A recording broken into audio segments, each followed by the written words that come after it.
Eu cumprimento os irmãos com a paz de nosso Senhor e Salvador Jesus Cristo. Estamos iniciando mais uma videoaula da Escola Bíblica Dominical da Igreja Apostólica Verdade e Vida. E, além destas videoaulas, nós disponibilizamos semanalmente também um esboço de cada uma das lições, além de reflexões em áudio referentes à leitura diária de cada uma das lições semanais também. E eu quero lembrar aos irmãos que todo esse material que é disponibilizado, ele não substitui as aulas presenciais que ocorrem semanalmente, todos os domingos às 16 horas, na sede da Igreja Apostólica Verdade e Vida. Nós estamos estudando neste primeiro trimestre de 2016 o tema O Final de Todas as Coisas, Esperança e Glória para os Salvos. E a lição de hoje é a lição de número 10, que tem por título Milênio, um tempo glorioso para a Terra. E aqui nós temos os tópicos que nós estaremos abordando aí no decorrer desta videoaula. Primeiro nós faremos, como de costume, aí uma introdução ao tema do dia. Depois nós faremos uma análise do capítulo 2 do livro de Daniel, que fala acerca do sonho de Nabucodonosor. Os irmãos vão ver que esse tema de hoje, relacionado ao milênio, ele tem uma ligação bastante estreita com esse episódio que aconteceu, relatado pelo livro de Daniel. Logo em seguida falaremos sobre o tema propriamente dito, que é o reino milenial de Cristo. Depois falaremos sobre a Nova Jerusalém, ou a Jerusalém Celestial. Logo em seguida nós apresentaremos aí algumas dúvidas comuns acerca do milênio e estaremos obviamente apresentando as respostas para essas dúvidas também. E por fim teremos aí uma conclusão sobre o milênio. Bom, vamos então à introdução. Aqui nós temos novamente aquele diagrama que é bastante conhecido aí pelos irmãos, uma vez que nós temos usado esse diagrama no decorrer de todo o trimestre, onde ele contempla a sequência dos principais eventos escatológicos. A gente está usando esse diagrama para posicionar cada um dos eventos assim no tempo e em relação ao posicionamento também da lição em si dentro do diagrama. E apenas para relembrar, na aula passada nós falamos sobre a vinda de Jesus em glória. Nós falamos também sobre a batalha do Armagedon e também sobre o julgamento das nações. E nós falamos também que logo após a batalha do Armagedon, o anticristo e o falso profeta, eles serão lançados no lago de fogo e enxofre.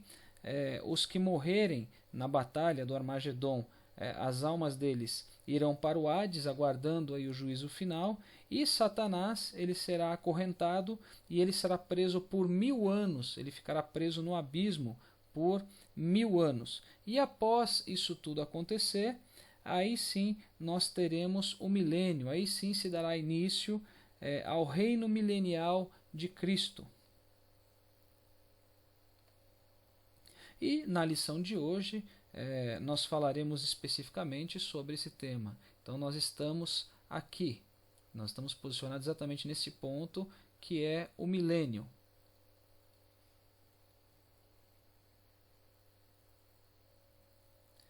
Bom, finda esta introdução, onde nós fizemos aí o correto posicionamento do tema de hoje no diagrama dos principais eventos escatológicos. Agora nós estaremos falando sobre o capítulo 2 do livro de Daniel, falando sobre o sonho de Nabucodonosor.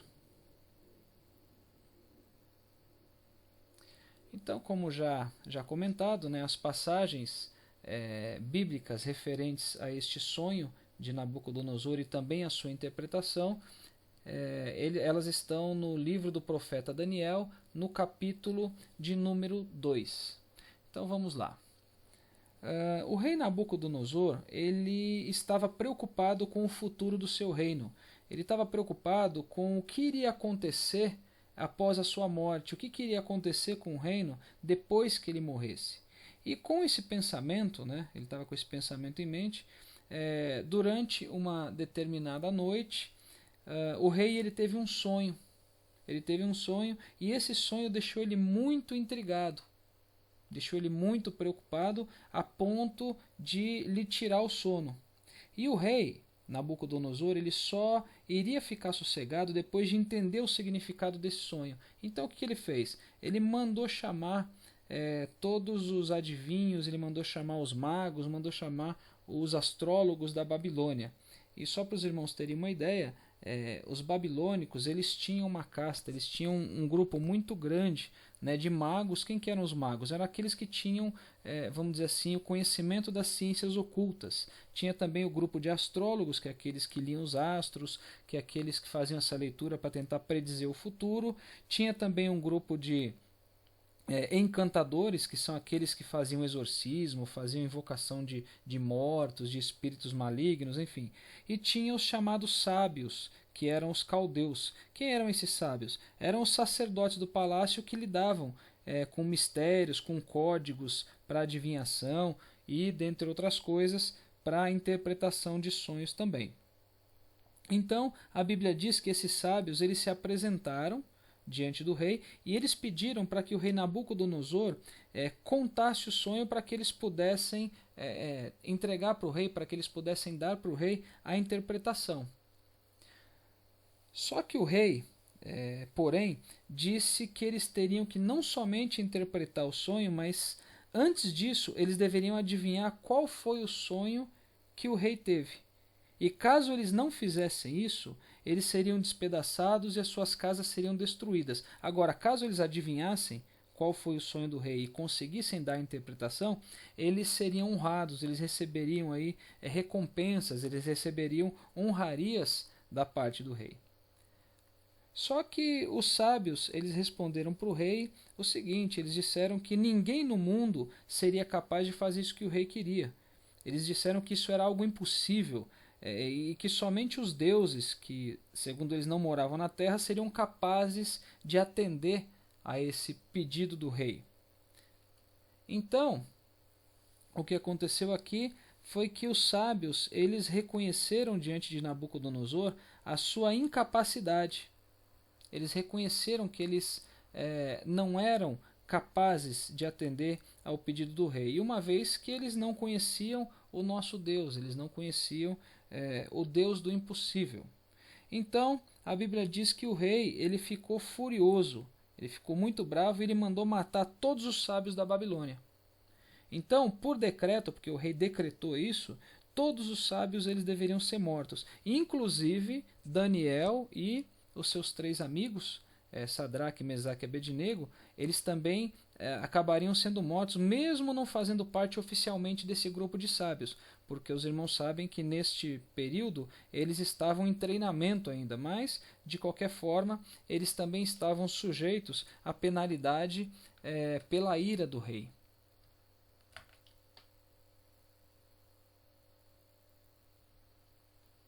E apenas para recapitular, no capítulo 1, no versículo 17 do livro de Daniel, a Bíblia nos diz que Deus ele deu, tanto para Daniel quanto para seus 3 amigos, Deus deu um conhecimento e uma inteligência muito grande, né? Em todas as letras, ele deu sabedoria para eles também. Só que no caso específico de Daniel, além do conhecimento, da inteligência, da sabedoria, Deus deu também para ele entendimento no que diz respeito a visões, no que diz respeito a sonhos. Deus deu para ele a capacidade de interpretar sonhos, de interpretar visões.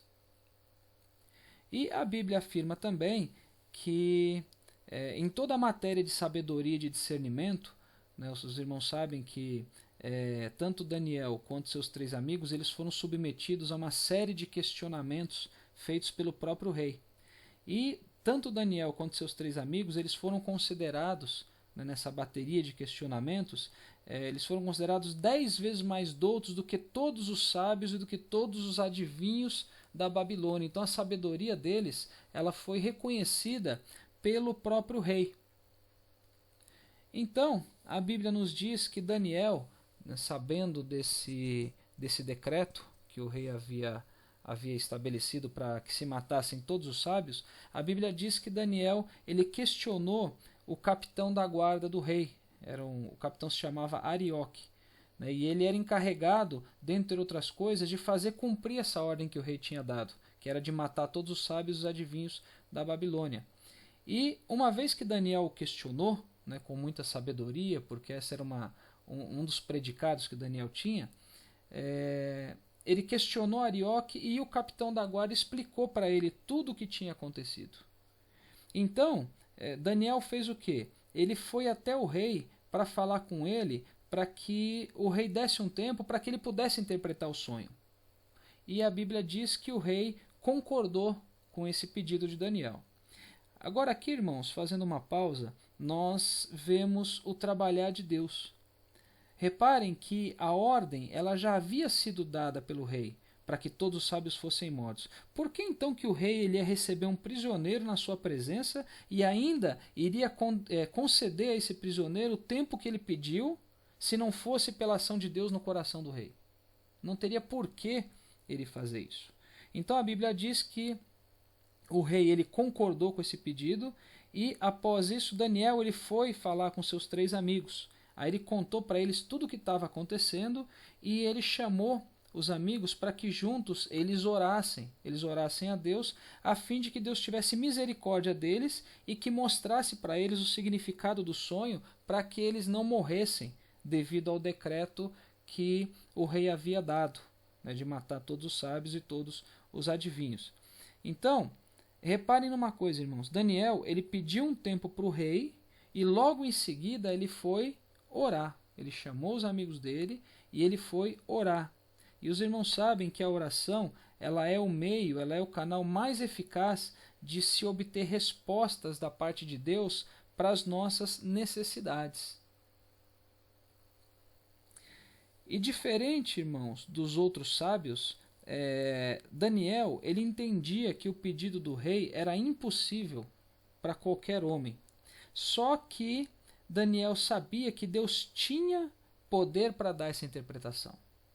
Os sábios da Babilônia eles sabiam que era impossível e entendiam que ninguém poderia adivinhar o que o rei tinha sonhado e dar interpretação. Daniel sabia que era impossível para os homens, mas ele sabia que Deus tinha o poder para dar essa interpretação para ele.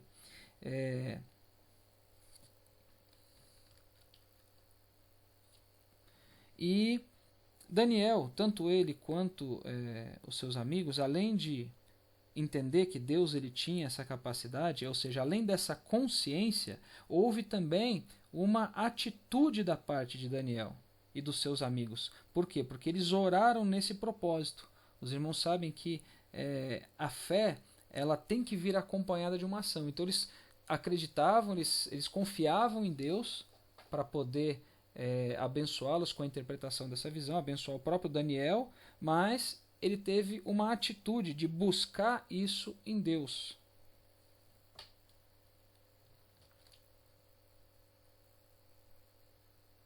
Ou seja, eles reconheceram que Deus ele era o único capaz de trazer para Daniel não somente o sonho em si, mas a interpretação desse sonho, e eles confiaram que Deus ia fazer isso.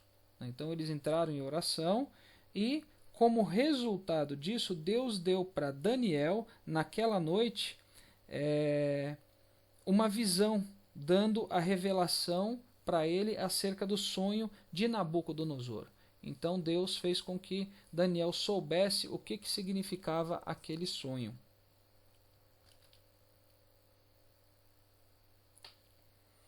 E assim que recebeu esta revelação, Daniel ele louvou ao Deus Todo-Poderoso, né? Ele louvou a Deus por atender o seu pedido e por dar interpretação para o sonho do rei. Ele louvou em agradecimento e em reconhecimento a Deus. Aqui cabe uma outra questão, irmãos, para a reflexão. Qual tem sido a nossa atitude quando Deus atende uma oração nossa? Qual tem sido a nossa postura quando Deus ele atende às nossas súplicas? Será que nós louvamos a Deus por isso?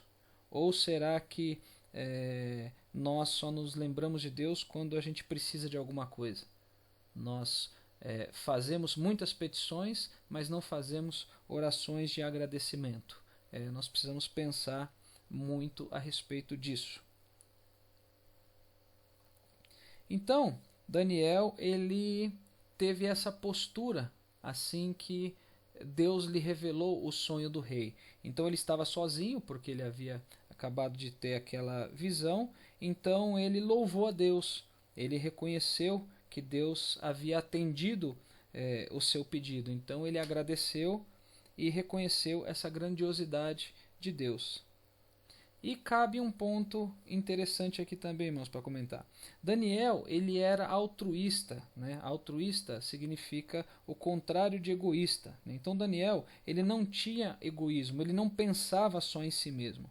Tanto que a Bíblia diz que assim que ele recebeu a interpretação, que ele louvou a Deus, que ele agradeceu, o que ele fez? Ele procurou o capitão da guarda novamente e pediu para ele para que ele não matasse os demais sábios, porque ele iria dar interpretação ao sonho do rei.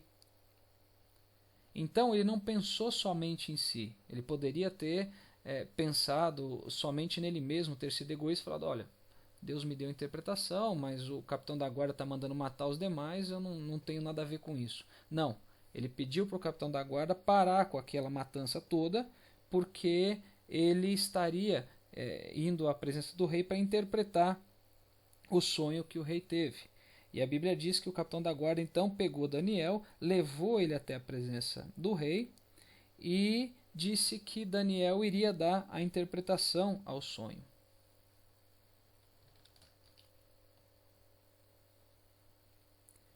Então, Daniel, já na presença do rei, ele foi questionado por Nabucodonosor, onde o rei perguntou claramente se ele poderia contar o sonho e explicar o que o sonho queria dizer. Meus irmãos, aqui parece ser uma pergunta simples, mas reparem que o rei perguntou se Daniel podia fazer isso. Reparem aqui uma sutileza do inimigo usando o rei para apelar para um possível sentimento de soberba da parte de Daniel. Porque o rei perguntou o seguinte, olha, você é capaz de fazer isso?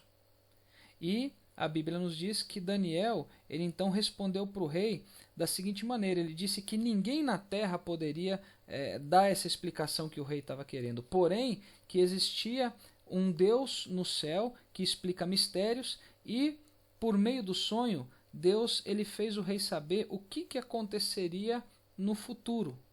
Tá? Então reparem que Daniel ele teve uma postura de reconhecimento e gratidão a Deus, não somente quando ele estava sozinho, depois de Deus ter lhe dado a interpretação, mas também publicamente, na presença do rei, ele também reconheceu que ele não era capaz de fazer isso. Ele reconheceu que Deus é quem era capaz de dar a interpretação do sonho do rei. Então, nós podemos reparar que Daniel ele transferiu todos os créditos para Deus, ele transferiu toda a honra para Deus. E, obviamente, ele também aproveitou aquele momento para pregar esse Deus para o rei, né? Para pregar o nosso Deus para o rei. Então, Daniel, ele deixou claro também para o rei Nabucodonosor que Deus ele deu a interpretação para ele, não porque ele era mais sábio do que os outros, não porque ele era diferente dos outros, mas ele deixou claro que Deus ele deu essa interpretação por um propósito próprio, ou seja, por um propósito do próprio Deus. Então, aqui nós vemos outra lição. Daniel, ele não somente demonstrou humildade, como ele também não quis se aproveitar da situação em benefício próprio. Será que nós temos agido da mesma forma também quando Deus, por sua misericórdia, ele nos usa segundo a sua vontade? Porque tem muitas pessoas que são usadas por Deus, são instrumentos, mas elas acabam querendo trazer para si os méritos que não são delas, que são de Deus.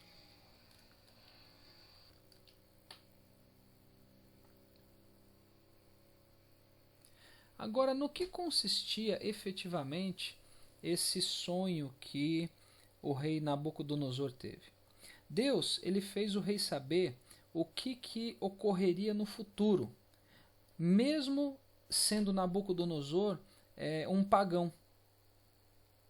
Aqui nós vemos um outro ponto de reflexão, irmãos. Deus, ele pode revelar mistérios de diversas formas, incluindo sonhos, né? Obviamente. Ele pode dar essa revelação tanto para crente quanto para não crente. Nós vemos aqui um exemplo claro disso. Nabucodonosor, ele era um rei pagão, e mesmo assim Deus deu para ele uma revelação.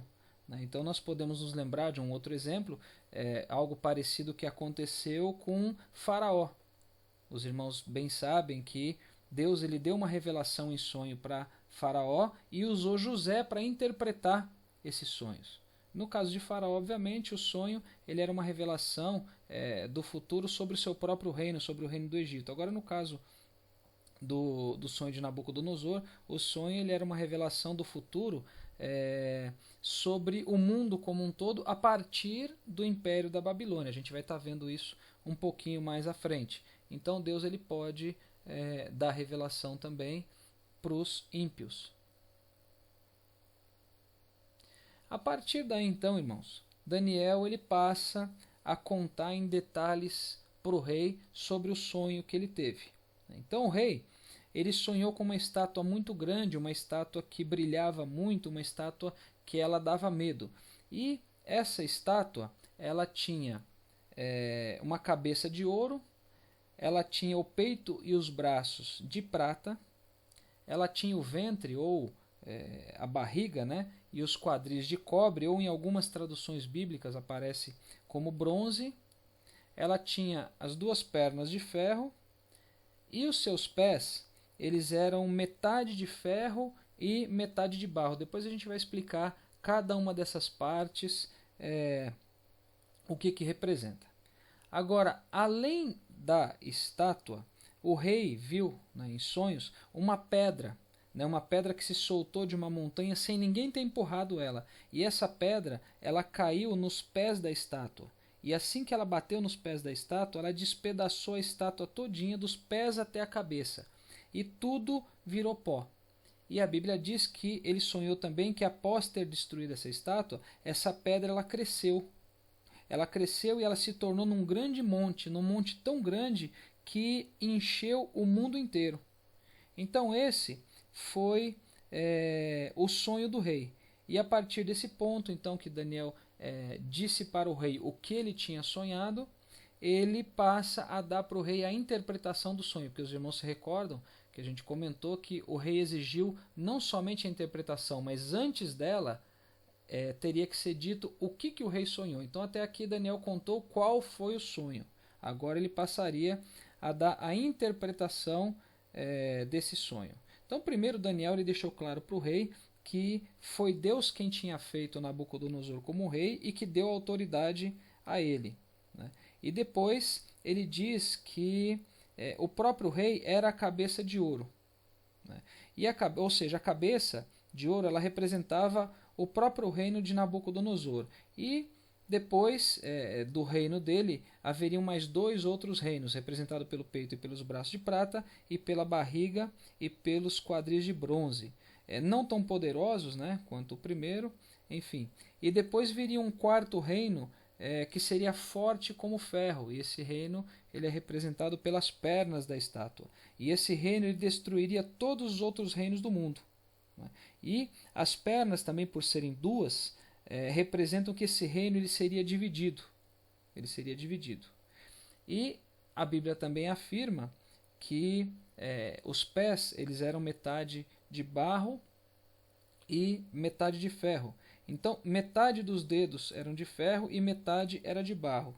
Isso significa que, Daniel dando a interpretação, né, que por um lado o reino seria forte, mas ao mesmo tempo ele teria uma série de fraquezas. A fraqueza representada pelo barro e a força representada pelo ferro, obviamente, né.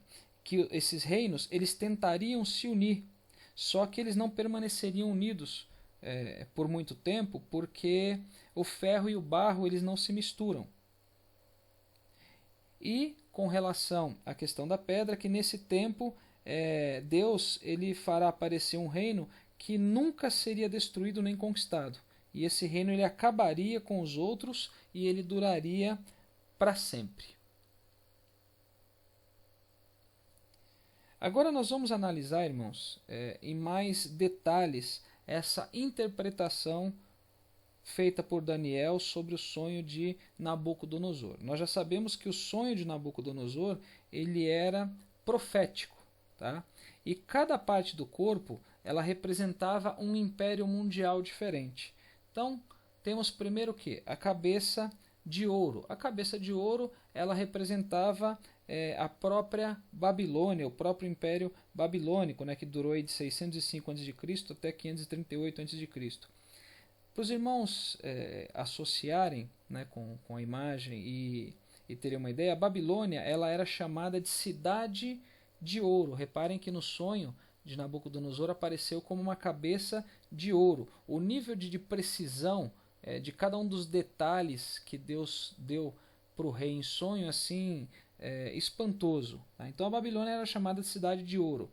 E, além disso, eles eram também grandes pensadores.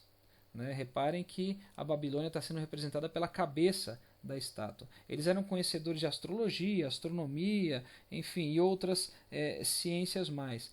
E a Babilônia também ela foi, vamos dizer assim, o império mais ilustre em praticamente todos os aspectos, com exceção da parte de extensão geográfica. Ele não foi o maior geograficamente, mas foi o mais ilustre aí em praticamente todos os aspectos.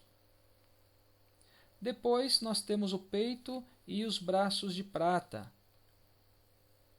Aqui representa o chamado Império Medo-Persa, tá? Que foi de 538 até 331 a.C. Né? Foi um império que derrotou a Babilônia. Então, os dois braços que são ligados no peito, eles representam a união de dois impérios diferentes. A união do Império dos Medos e com o Império dos Persas. Né? E no caso, o rei Ciro representando os persas e o rei Dario representando os medos. E uma característica interessante, esse império, eles eram muito hábeis com as mãos, eles eram especialistas em trabalhos manuais, eles eram especialistas em construção, e isso está representado no sonho da estátua pelos braços de prata. Né? E os irmãos sabem, aí, analisando historicamente, que o Império Medo-Persa ele conquistou a Babilônia.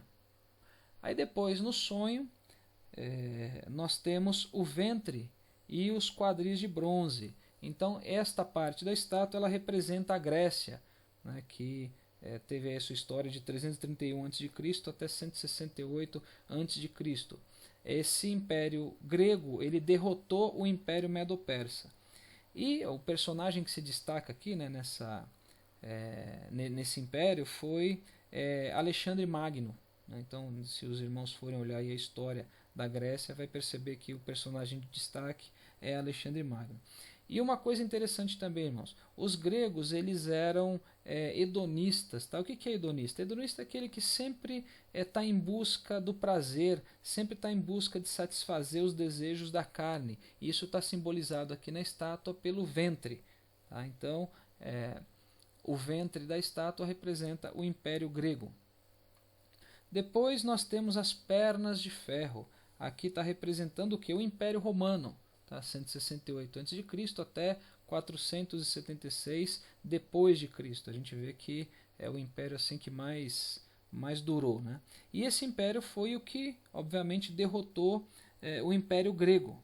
Tá? Foi o império mais forte. Inclusive, o Império Romano ele era chamado de governo das mãos de ferro. E uma coisa interessante também, irmãos, eles marchavam muito. O Império Romano marchava demais. E este ato de marchar ele é representado aqui pelas pernas da estátua. Né? Então, como nós comentamos também, eles foram os que mais reinaram. Né? E uma outra precisão aqui do sonho de Nabucodonosor. As pernas elas são a parte mais comprida do corpo. Né? Elas normalmente são mais compridas no corpo. Então, isso significa que foi o império que mais reinou.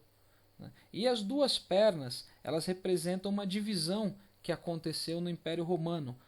Os irmãos sabem que o Império Romano ele foi dividido em dois. Tinha o Império Romano Ocidental, que tinha sua sede em Roma, e tinha o oriental também, que era o império que ficava em Constantinopla, que também é chamado de Império Bizantino. E por último nós temos aqui os pés de ferro e de barro. Essa mistura, irmãos, de ferro e barro, ela representa uma fragilidade na estátua. Tá? Então, os pés, né, eles têm aí cada um 5 dedos, né, totalizando 10 dedos, e isso representa as futuras nações que virão. Então esses 10 dedos eles representam 10 reinos.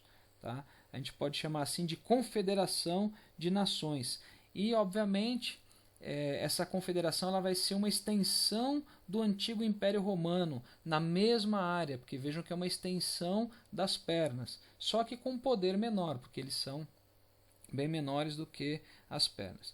E todos os impérios representados aqui por cada uma das partes da estátua, eles já se passaram, né? Eles já viraram história, com exceção destes 10 reinos, desta confederação de nações representado pelos pés, né, de ferro e de barro.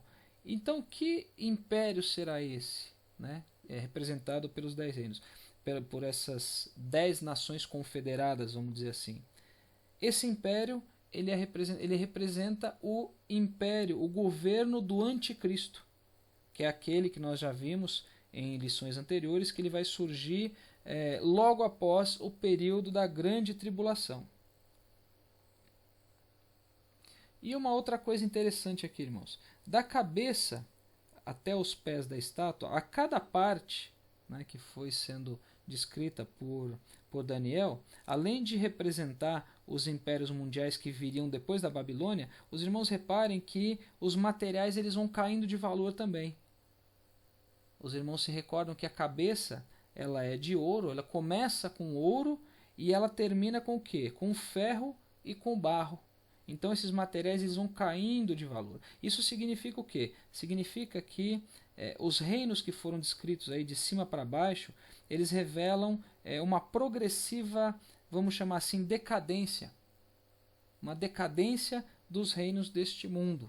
Tá? Então isso é uma outra coisa interessante também. Enfim, resumindo, cada uma das partes da estátua representa um império diferente, onde os 4 primeiros eles já viraram história, eles já se passaram, agora tem um império que ainda não surgiu, que ainda não aconteceu. E esse império ele vai ser o futuro governo do anticristo, que vai acontecer no período da tribulação.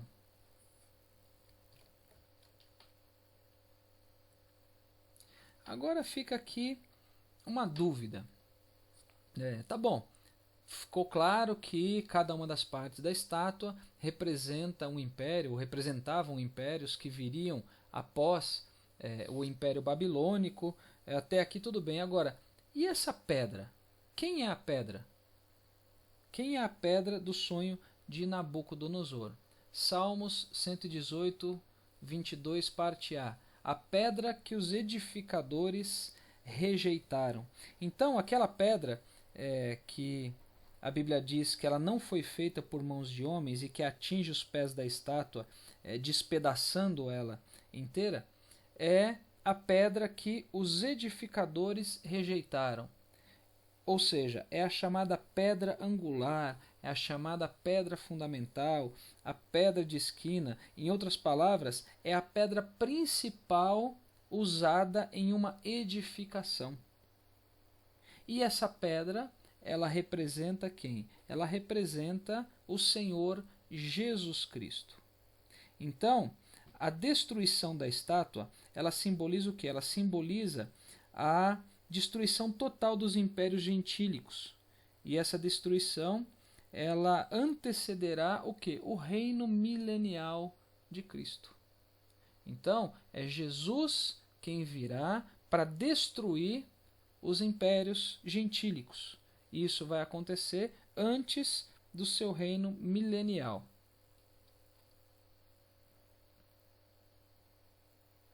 E os irmãos se recordam também que no sonho, uma vez destruída essa estátua, a pedra ela ia crescendo e ia se transformando num grande monte, e esse monte ele ficou tão grande que ele encheu toda a terra.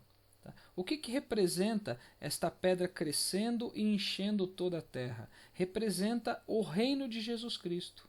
Representa o reino milenial de Cristo, que é o tema que nós estamos estudando na lição de hoje. Aí, alguns podem perguntar, tá, Jesus ele virá em glória e ele destruirá os impérios gentílicos. Mas a pergunta é, os reinos anteriores, né, os 4 reinos, eles já não tinham sido destruídos porque um reino não destruiu o outro? Então por que a Bíblia menciona que a pedra que os destruirá, ou Jesus os destruirá? É verdade sim que os reinos eles já foram desfeitos, eles já foram destruídos. Porém, a sua forma de governo, as suas culturas, os seus costumes, eles continuam existindo e eles continuarão existindo no futuro. E quando essa pedra, que é Jesus Cristo, destruir esses reinos, ele vai destruir também suas formas de governo, vai destruir a cultura, vai destruir os costumes deles também. Enfim, Jesus, na sua vinda em glória, ele vai desfazer todos os impérios gentílicos. E a Bíblia, ela nos afirma que logo após a interpretação do sonho por Daniel, Nabucodonosor, o rei Nabucodonosor, ele se ajoelhou diante de Daniel. Ele começou a adorar Daniel e ofereceu oferta de manjares, enfim. E não somente isso, ele reconheceu que o Deus de Daniel era mais poderoso do que todos os deuses da Babilônia. E também reconheceu que o Deus de Daniel ele era senhor de todos os reis. Reconheceu que Deus era quem explicava mistérios, enfim, ele fez aqui um reconhecimento muito importante. Aí cabe um outro ponto para reflexão. Quando nós fazemos algo em nome de Deus, qual que é o resultado disso? Nossas atitudes, elas levam o ímpio a glorificar quem? Essas atitudes, elas levam o ímpio a glorificar a Deus ou a nós mesmos? Nós temos que nos lembrar que apenas o nome de Deus é que deve ser glorificado. E além dessa atitude de reconhecimento de Deus como o único que explica mistérios, como sendo o Deus mais poderoso do que os deuses da Babilônia, como sendo Senhor de todos os reis, além disso, além dessa atitude de Nabucodonosor em relação a Deus, ele ainda colocou Daniel como governador da província da Babilônia e colocou Daniel também como chefe de todos os sábios do país. E nesse momento, Daniel ele mostra mais uma vez que é altruísta, porque assim que o rei colocou ele nessa posição de honra, ele fez um pedido para o rei. Ele pediu ao rei por seus 3 amigos, Sadraque, Mesaque e Abednego. Então o rei pegou os 3 amigos dele e colocou eles também como administradores lá na Babilônia. Então aqui um outro ponto para a reflexão também. Quando Deus ele nos exalta, será que nós nos lembramos dos nossos irmãos em Cristo que oraram conosco, que oraram por nós, ou quando a gente está na bênção, a gente esquece deles enquanto a gente está desfrutando daquilo que Deus fez por nós? Um outro ponto para nós pensarmos, para nós refletirmos também. E uma outra coisa importante, Deus ele demonstrou, através do sonho de Nabucodonosor, que ele tem o controle da humanidade, que ele tem o controle da história da humanidade. Deus ele é soberano, mas não somente isso. Deus ele é onisciente, ou seja, ele sabe de todas as coisas. E lembrando também que dentro da onisciência existe a chamada presciência, ou seja, Deus sabe de todas as coisas antes mesmo delas acontecerem. Bom, enfim, fim dessa parte sobre o sonho de Nabucodonosor, ou seja, nós concluímos que a pedra que não foi feita por mãos de homens, que bate nos pés da estátua, destrói a estátua dos pés à cabeça, ela é o Senhor Jesus Cristo. E a parte do sonho que diz respeito ao crescimento desta pedra de tal forma a se tornar um grande monte que encheu toda a terra, representa o reino milenial de Cristo, que é o próximo tópico que a gente vai estar abordando na lição de hoje. Muito bem. Inicialmente, vamos entender o que é o reino milenial de Cristo.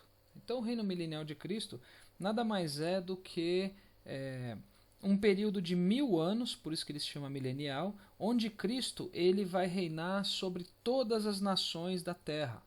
Tá? Então, é um período onde o governo ele vai ser teocrático, onde quem vai governar é o Senhor Jesus. E ele vai governar sobre todas as nações. Por isso que a pedra do sonho ela cresceu, se tornou num monte, né, num grande monte que enchia a terra toda, representando que este governo de Jesus ele vai abranger todas as nações.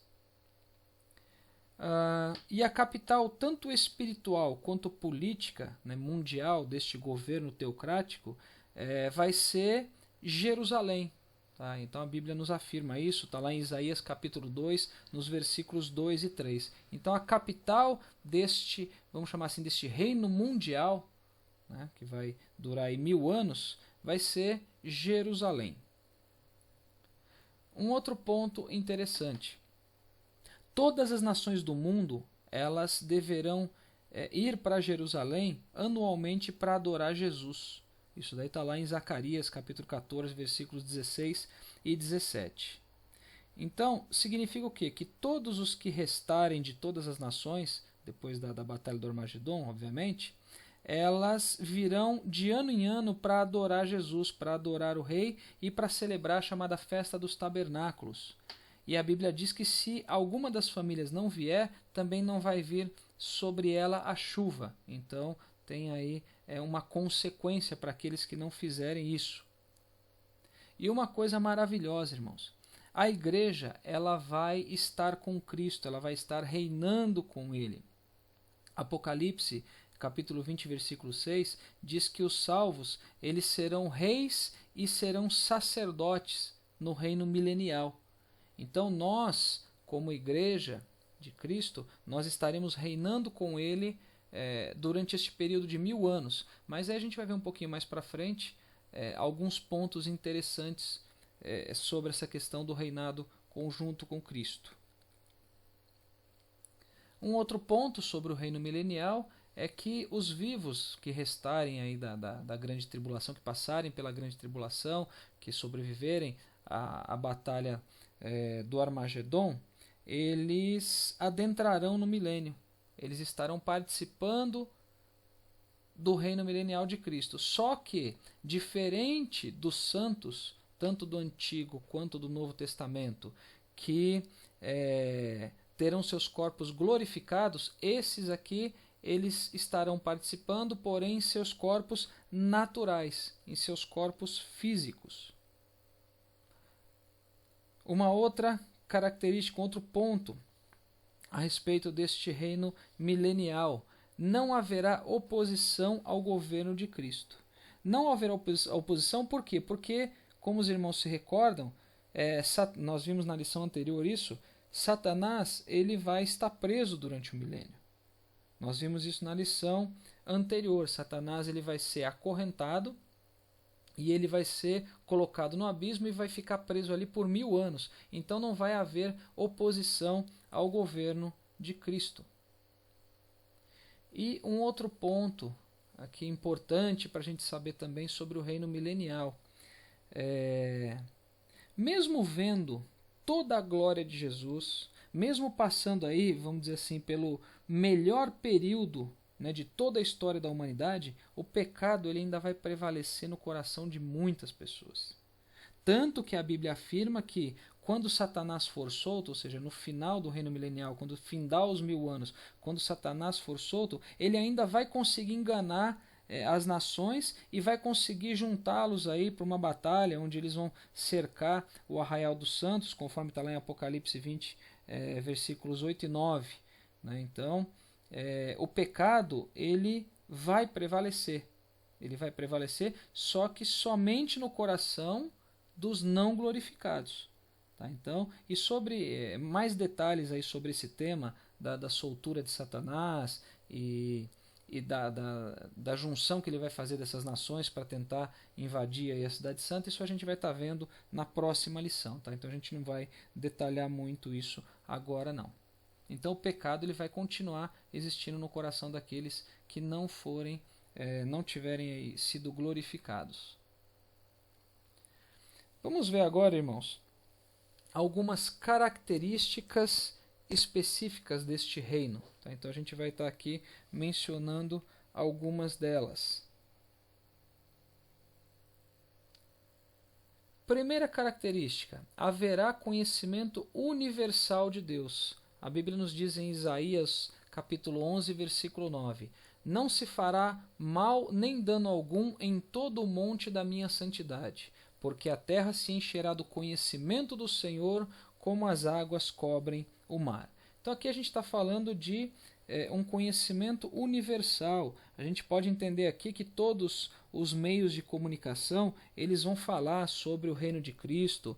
A pregação da palavra de Deus ela vai ser livre, diferente dos dias atuais que em muitos países, em muitas regiões, a pregação da palavra de Deus ela não é permitida. Neste período aí a pregação ela vai ser livre. Então toda a terra, todos os moradores da terra terão conhecimento acerca de Deus.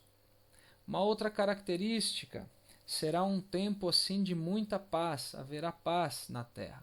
Nos diz Isaías 54:13: e todos os teus filhos serão discípulos do Senhor, e a paz de teus filhos será abundante. O que significa isso, irmãos? Significa que o mundo ele vai estar em harmonia. Não vai existir supremacia, vamos chamar assim, de uma nação. Embora a sede do governo seja Jerusalém, nós temos que nos lembrar que é Jesus quem vai reinar sobre a terra e não Israel. Então vai ser um tempo de muita paz, vai ser um tempo assim de muita harmonia. Uma outra característica: não haverá guerras. Nos diz lá Isaías capítulo 2, versículo 4: e ele exercerá o seu juízo sobre as nações e repreenderá a muitos povos, e estes converterão suas espadas em enxadões e as suas lanças em foices. Não levantará espada nação contra nação, nem aprenderão mais a guerrear. Nós sabemos que nos dias atuais aí os conflitos entre nações, sem falar nas guerras que já se passaram, é uma realidade. Né? Só que neste período do reino milenial não vai mais haver guerras, não vai mais haver conflitos. E como a gente está vendo aqui no versículo que foi lido, ao invés do que acontece hoje, né, que existem investimentos altíssimos em poderio bélico, em fabricação de armamento, neste período do reino milenial vai haver investimento mais em instrumentos de quê? De agricultura. É isso que o versículo está nos mostrando. Uma outra característica do reino milenial de Cristo: não haverá injustiça. Irmãos, como vai ser maravilhoso isso. Olha o que nos diz Isaías capítulo 11, versículo de número 4. Mas julgará com justiça os pobres, e repreenderá com equidade os mansos da terra, e ferirá a terra com a vara de sua boca, e com o sopro dos seus lábios matará o ímpio. Irmãos, nós já vimos isso em lições anteriores, quando nós falamos sobre o tribunal de Cristo, que Jesus ele é o justo juiz. Então, diferente do que ocorre aí nos dias atuais, é sabido pelos irmãos, né, que nem sempre a justiça prevalece. Quando Jesus estiver reinando, a justiça vai ser plena. Significa que não haverão julgamentos injustos. A justiça ela vai prevalecer. Não vai existir sentença comprada ou influenciada por qualquer tipo de fator externo. Então a justiça ela vai ser plena. Por quê? Porque aquele que governará, ele é o justo juiz, né, que é o Senhor Jesus. Uma outra característica: haverá fertilidade do gênero humano. Zacarias 8,5 diz: E as ruas da cidade se encherão de meninos e meninas que nelas brincarão. O que significa isso, irmãos? Significa que muitas crianças elas vão nascer no milênio. Muitas crianças nascerão no milênio. Os irmãos se recordam que boa parte das pessoas, das nações aí que sobreviveram, elas vão estar presentes e as pessoas estarão em corpos físicos. Então eles se casarão, eles terão um relacionamento sexual, vai haver nascimento de crianças nesse período. É sabido pelos irmãos que muitos morrerão aí desde o início da grande tribulação até a batalha do Armagedon. Só que no reino milenial, muitas crianças vão nascer também. Então as nações elas vão ser povoadas novamente. Então haverá nascimento de pessoas durante este período. Uma outra característica também, todos terão moradia, nos diz aí Isaías 65, versículos 21 e 22. E edificarão casas e as habitarão, plantarão vinhas e comerão seu fruto. Não edificarão para que outros habitem, não plantarão para que outros comam, porque os dias do meu povo serão como os dias da árvore, e os meus eleitos gozarão das obras das suas mãos até a velhice. Bom, infelizmente, também não é novidade para ninguém, hoje nós vemos que muitas pessoas elas não têm onde morar, elas não têm uma moradia e vivem aí em situações, vamos dizer assim, precárias, enquanto outras pessoas possuem muitas riquezas. E por que não dizer que muitas delas, em alguns casos, até adquiridas ilicitamente, conquistadas de forma ilícita. Agora, durante o reino milenial, isso não vai acontecer. Durante o reino milenial, em outras palavras, não vai existir desigualdade social. Todos terão onde morar.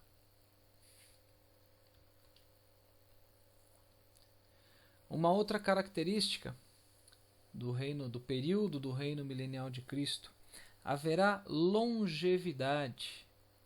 Isaías 65, versículos 20 e 22, diz assim: Não haverá mais nela criança de poucos dias, nem velho que não cumpra os seus dias, porque o jovem morrerá de 100 anos, mas o pecador de 100 anos será amaldiçoado. Não edificarão para que outros habitem, não plantarão para que os outros comam, porque os dias do meu povo serão como os dias da árvore, e os meus eleitos gozarão das obras das suas mãos até a velhice. Atualmente, irmãos, devido à entrada do pecado, lá no jardim, desde o jardim do Éden, o pecado do primeiro casal, nossos corpos eles passaram a estar sujeitos a vários tipos de enfermidade. E isso associado aí ao fato das condições precárias de sobrevivência no planeta, também devido à entrada do pecado, faz com que a nossa expectativa de vida ela seja pequena. Agora, no milênio vai ser diferente. Por quê? Porque devido à restauração da natureza, dentre outros fatores, isso vai fazer com que as condições ambientais sejam favoráveis à melhoria de qualidade de vida. E, obviamente, como consequência disso, a expectativa de vida ela vai ser muito maior. Então, como nós vimos aqui no versículo, a gente pode concluir que uma pessoa com 100 anos de idade, ela ainda vai ser considerada como uma jovem. Uma pessoa de 100 anos de idade vai ser um jovem ainda. Agora, vale lembrar também que vai haver morte no milênio, sim. Pessoas vão morrer durante o milênio. Só que não como regra, mas como exceção. Tá? Então, a longevidade ela vai ser muito maior. Reparem que o versículo diz que o jovem morrerá de 100 anos. Então, ou seja, 100 anos ainda vai ser considerado como jovem. Outra característica do período do reino milenial de Cristo: animais deixarão de ser ferozes. Nos diz lá Isaías 65, no versículo 25. O lobo e o cordeiro se apacentarão juntos, e o leão comerá palha como o boi, e o pó será a comida da serpente. Não farão mal nem dano algum em todo o meu santo monte, diz o Senhor. Então, A paz, irmãos, e a segurança, elas vão ser características do reino messiânico. E os animais que antes eram selvagens, eles vão se tornar mansos. Vai existir uma harmonia perfeita entre eles. E os irmãos reparem que eles vão deixar de ser carnívoros, né, como alguns animais o são hoje. Veja que o leão vai comer palha como boi. O leão, nós sabemos que ele é carnívoro. Então, os animais, eles vão deixar de ser selvagens, eles vão passar a viver em harmonia.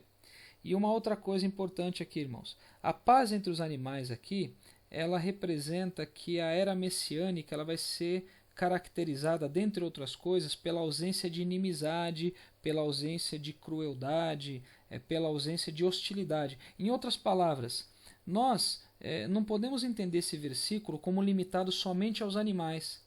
O significado real é que não vai haver nenhum tipo de violência, nem pelo homem e nem pelo animal. Ou seja, a violência ela vai acabar dando lugar à verdadeira paz. Uma outra característica do reino milenial de Cristo: o reino vegetal será produtivo. Aí nós temos aqui em Isaías 65:21 e em Ezequiel 47:12. E edificarão casas e as habitarão, plantarão vinhas e comerão seu fruto. E junto do ribeiro, à sua margem, de uma e de outra banda, subirá toda sorte de árvore que dá fruto para se comer. Não cairá sua folha, nem perecerá o seu fruto. Nos seus meses produzirá novos frutos, porque as suas águas saem do santuário e o seu fruto servirá de alimento, a sua folha de remédio.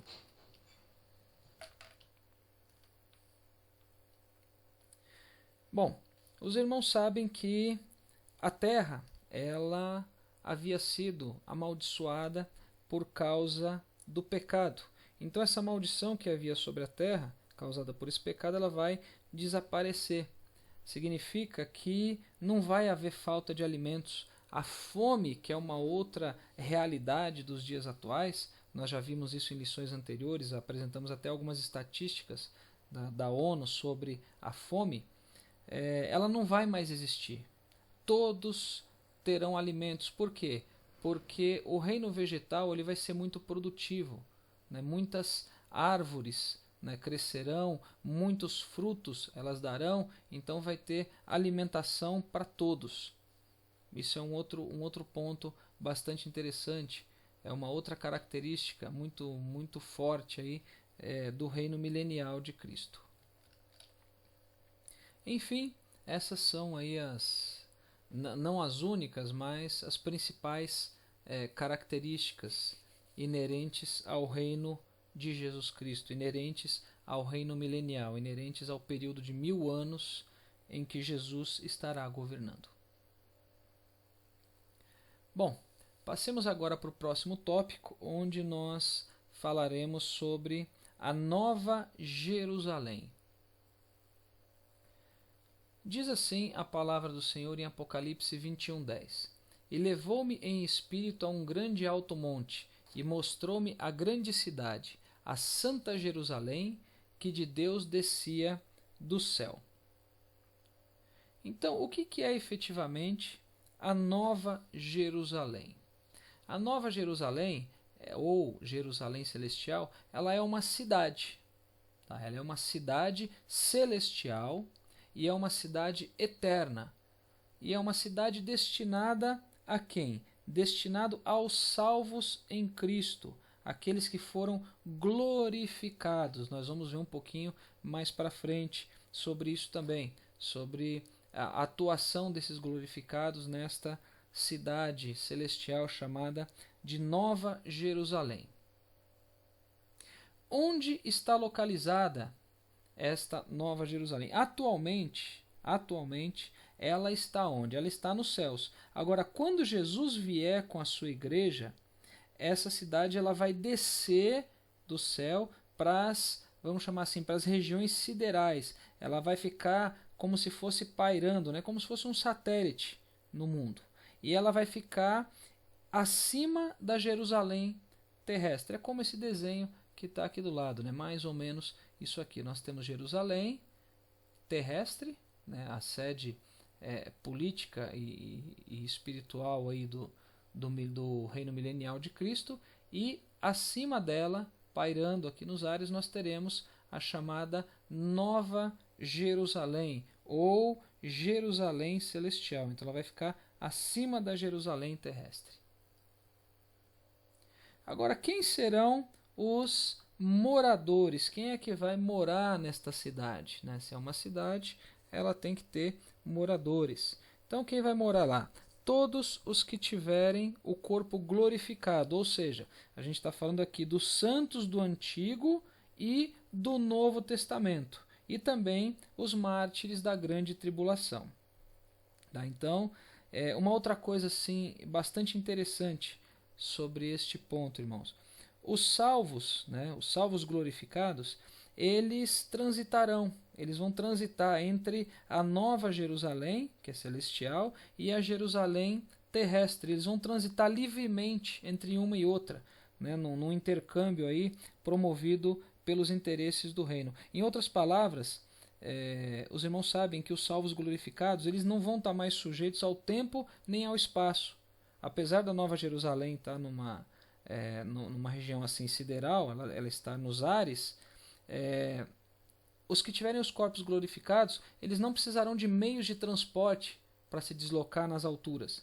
E nós, como Igreja de Cristo, né, nos mantendo fiéis aí até a volta de Jesus ou até a nossa morte, o que acontecer antes, nós moraremos na Nova Jerusalém e nós transitaremos, né, com interesses do reino entre a Nova Jerusalém e a Jerusalém terrestre. Então, glórias a Deus que nós vamos fazer parte deste grupo de pessoas que poderá transitar livremente entre a Jerusalém celestial e a Jerusalém terrestre. Vamos agora, irmãos, analisar algumas características da Jerusalém celestial ou da Nova Jerusalém. A Bíblia nos mostra que ela vai ser em forma de cubo. Então aqui tem um desenho aqui do lado, tá vendo?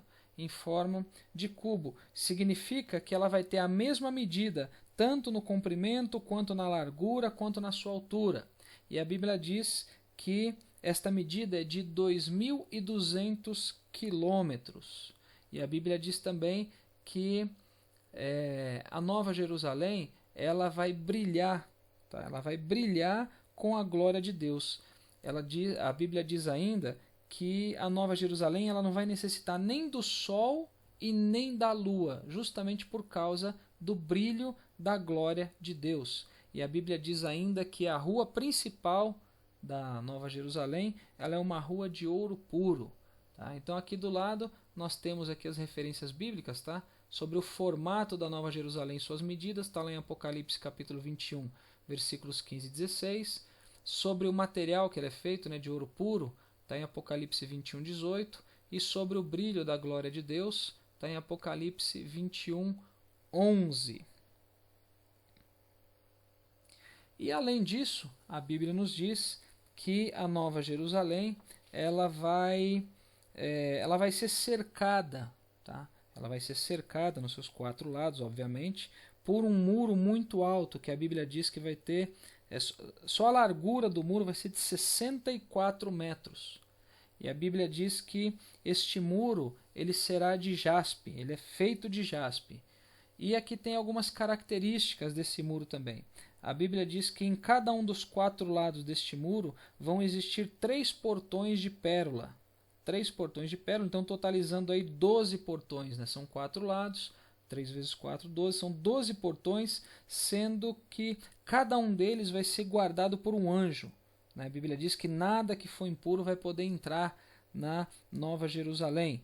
E a Bíblia diz também que cada um dos portões ele vai ter o nome de uma das 12 tribos de Israel. Então cada portão vai ter um nome. E a rua principal aqui, na verdade, não é do muro, mas é da cidade da Nova Jerusalém, como nós comentamos no slide anterior, ela vai ser de ouro puro.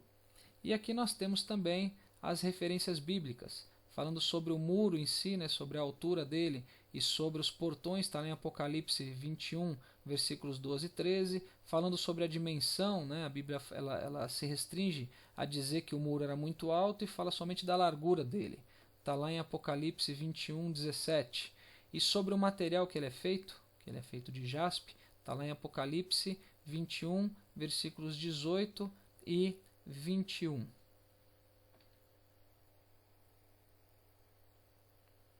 E uma outra coisa interessantíssima aqui, irmãos, que a Bíblia nos relata.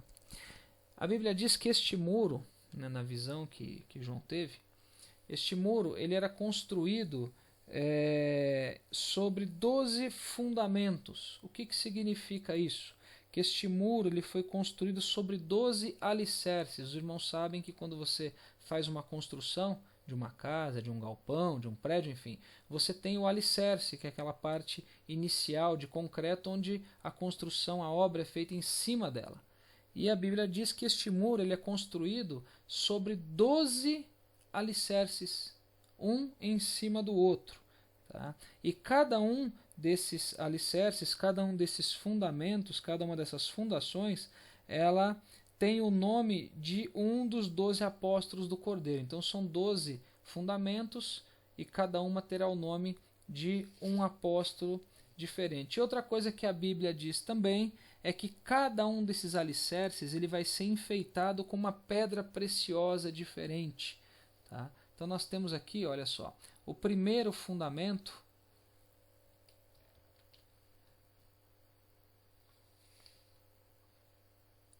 O primeiro fundamento, o enfeite dele, né, desse alicerce, ele vai ser de jaspe. Aí subindo aqui, nós temos o segundo fundamento, que vai ser enfeitado de safira, o terceiro de ágata, o quarto vai ser enfeitado de esmeralda, o quinto vai ser enfeitado de pedra sardônica, o sexto fundamento de sárdio, o sétimo de crisólito, o oitavo de berilo, o nono de topázio, o décimo de crisópraso, o 11º de jacinto e o 12º de ametista. Então, esses alicerces eles serão compostos, eles serão enfeitados de pedras preciosas. Onde que fala isso? Está lá em Apocalipse, capítulo 21, versículos 14 e 19 e 20. Percebam que lugar maravilhoso, irmãos. Olha quanta preciosidade que vai haver na Nova Jerusalém. E muitos preocupados em armazenarem tesouros somente aqui na terra. Isso é preocupante. Bom, a Bíblia nos diz em Apocalipse capítulo 21, versículos 22 a 24. E nela não vi templo. Nela quem? Na Nova Jerusalém, tá? E nela não vi templo, porque o seu templo é o Senhor, Deus Todo-Poderoso e o Cordeiro. E a cidade não necessita de sol nem de lua, para que nela resplandeçam, porque a glória de Deus a tem alumiado, e o Cordeiro é a sua lâmpada. E as nações andarão à sua luz, e os reis da terra trarão para ela a sua glória e honra. Então o versículo aqui está dizendo que não vai existir templo na Jerusalém celestial, não vai existir templo na Nova Jerusalém, porque a própria cidade será praticamente o templo de adoração, e a glória do Senhor vai encher toda essa cidade. E como nós já comentamos em slides anteriores, o sol e a lua não vão ser mais necessários. Por quê? Porque o brilho da glória de Deus vai ser mais que suficiente para iluminar essa cidade. Enfim, essas foram aí algumas características da chamada Nova Jerusalém, da morada dos salvos em Cristo. Agora vamos então para algumas perguntas comuns quando se fala acerca do milênio e as respostas a estes questionamentos. Tá? Então vamos lá, primeira pergunta, o que significa milênio? Então nós já vimos isso, milênio nada mais é do que o período de 1000 anos em que Jesus ele governará todas as nações. Lembrando então que vai ser um governo teocrático. Tá? Então é o período de 1000 anos onde Jesus estará governando. Segunda pergunta, qual será a abrangência do governo de Cristo? A abrangência ela vai ser total, ou seja, ela vai abranger todas as nações do mundo. Terceira pergunta, quem estará no milênio? Quem vai estar lá? Todos os santos, tanto do Antigo quanto do Novo Testamento, e também os que estiverem vivos após terem passado aí pela grande tribulação e pela batalha do Armagedon. Outra pergunta, existirão pessoas em corpos físicos no milênio? Sim. Todos os que ficarem vivos, passarem pela tribulação, não morrerem, e passarem pela guerra do Armagedon, eles estarão no milênio em corpos físicos. Lembrando que estar no milênio não significa necessariamente estar na Nova Jerusalém.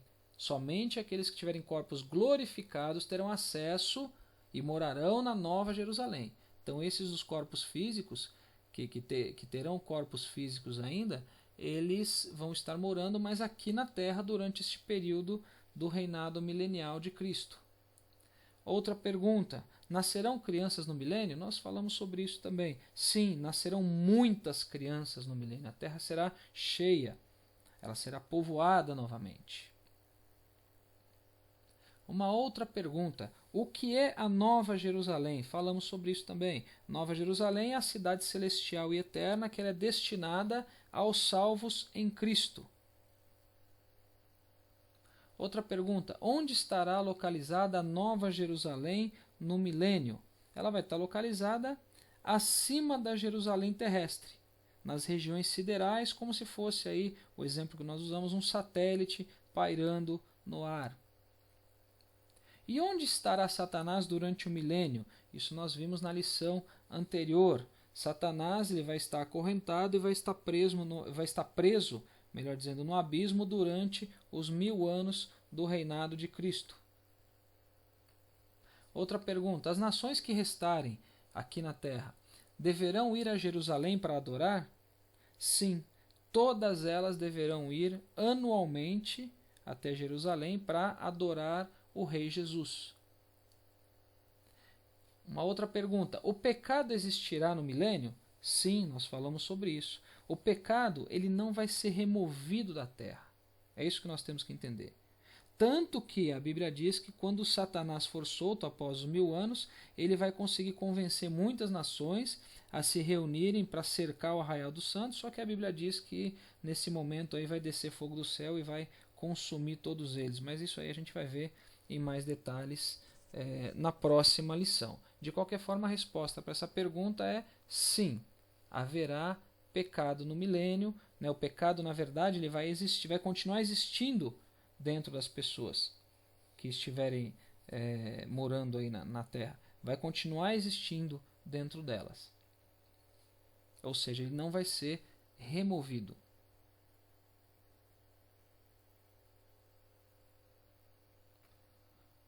Bom, findas aí as perguntas e respostas comuns sobre o milênio, vamos agora à nossa conclusão. Atualmente, devido ao pecado do primeiro casal, toda a terra está degenerada e corrompida. Porém, no reino milenial, toda a terra será restaurada, espiritual, moral, social, ecológica e espiritualmente. E a igreja estará reinando com Jesus por 1000 anos. Em outras palavras, irmãos, vai haver uma restauração aí praticamente total da terra. E vai ser o período mais glorioso da história da humanidade. E nós estaremos reinando com Jesus e estaremos também morando na Nova Jerusalém. E como eu já comentei em outras videoaulas, vai valer a pena. Vai valer a pena nos mantermos em santidade. Vai valer a pena pagarmos aí o preço da renúncia à nossa carne, aos nossos desejos carnais, a renúncia ao pecado, a renúncia às coisas do mundo, vai valer a pena. Enfim, chegamos ao final de mais uma videoaula. Que Deus abençoe os irmãos e eu amo cada um de vocês em Cristo Jesus.